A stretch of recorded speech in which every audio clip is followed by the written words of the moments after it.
नमस्कार, प्रणाम, हर हर महादेव। आज एक बात बता दिहल चाहती कि हम बहुत खुश ही और उम्मीद करती तौन अपन खुश होबा।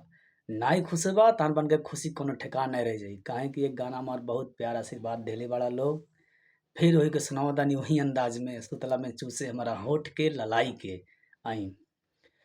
डांटी दा तू डांटी दा ये सैया अपना भाई के, डांटी दा तू डांटी दा ये सैया अपना भाई के, सुतला में चूसे हमारा होठ के ललाई के, सुतला में नापे हमारा ढोढ़ी के गहराई के, पीछवा से कासी ले तकोरा में दबाई के, पीछवा से कासी ले तकोरा में दबाई के, सुतला में चूसे हमारा होठ के ललाई के, सुतला में नापे हमारा ढोढ़ी के गहराई के।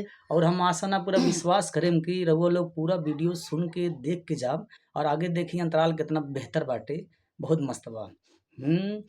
कहिए से हमारा परल बाट पीछा, काहेला भौजी पूरा दहमरी इच्छा, कहिए से हमारा परल बाट पीछा, काहेला भौजी पूरा दहमरी इच्छा, कितना राही राजाओं से हम बचाई के, कितना राही राजाओं से हम बचाई के, सुतला में चूसे हमारा होठ के ललाई के, सुतला में नापे हमारा ढोढ़ी के गहराई के। और कहता वो है देवर भौजी से कैसे इशारा करता,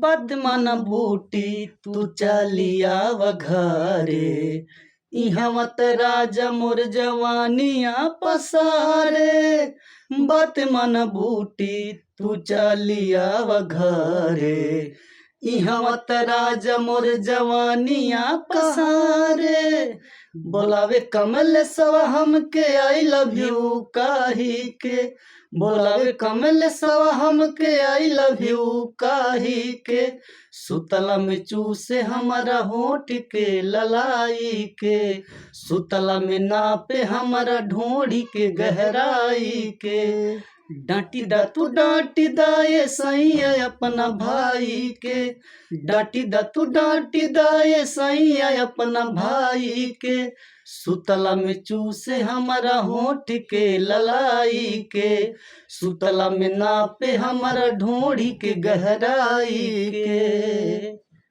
नमस्ते, प्रणाम। हम आपके भाई आपके मित्र कमलेश चौधरी। आशा ना एकदम विश्वास से रखा थी कि इससे मिलियन जाई भेलियन जाई, हमरे भरोसा बा।